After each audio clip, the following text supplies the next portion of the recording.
ko akalain na sinabi ko ang kinalalagyan ngayon. Para bang isang bagyong may lakas na signal number 4. Yung tipong di mo ginusto pero tsak naramdam mo ang tibok ng iyong puso. Teka Lord, sandali lang, galing ba to sa iyo? Gusto kong manigurado, ayokong lumayo sa plano mo. Dahil the best yung galing sa'yo. Ayokong lumayo sa kalooban mo. Kung itong nadaramay hindi galing sa'yo, please Panginoon, pakitanggal po. Ayokong pangunahan ang plano mo. Pero kung siya na talaga, Lord, katulungan mo ko. Ayokong mabulilyaso ang plano mo.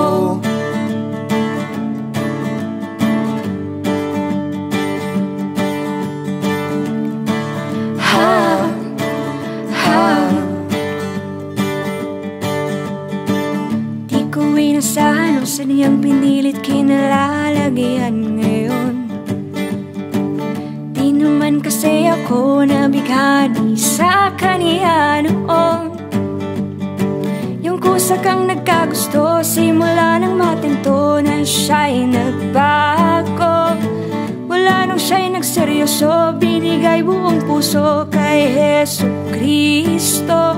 Ayokong lumayo sa plano mo.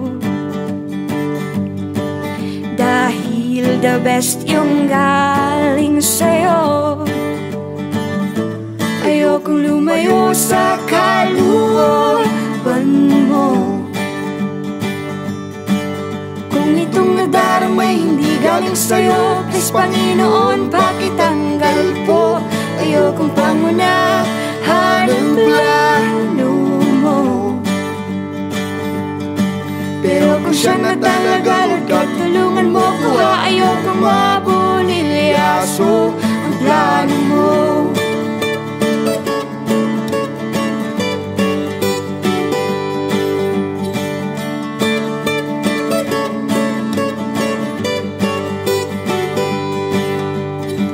Siguradong di kami nag-iisa sa kinalalagyan ngayon.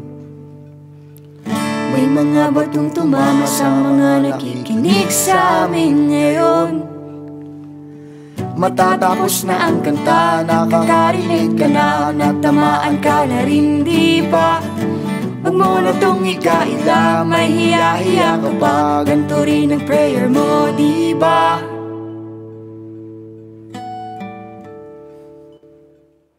Ayokong lumayo sa plano mo. Dahil the best yung galing sa'yo. Ayokong lumayo sa kalooban mo. Kung itong nadaramay hindi galing sa'yo, please Panginoon, pakitanggal po. Ayokong pangunahan ang plano mo. Pero kung siya na talaga, Lord, katulungan mo ko. Ayokong mabulilyaso, ayokong lumayo sa kalooban mo. Kung itong nadaramay hindi galing sa'yo, please Panginoon, pakitanggal po. Ayokong pangunahan ang plano mo. Pero kung siya na talaga, Lord, katulungan mo ko. Ayokong mabulilyaso. Pero kung siya na talaga, Lord, katulungan mo ko. Ayokong mabulilyaso. Pero kung siya na talaga, Lord, katulungan mo ko. Ayokong mabulilyaso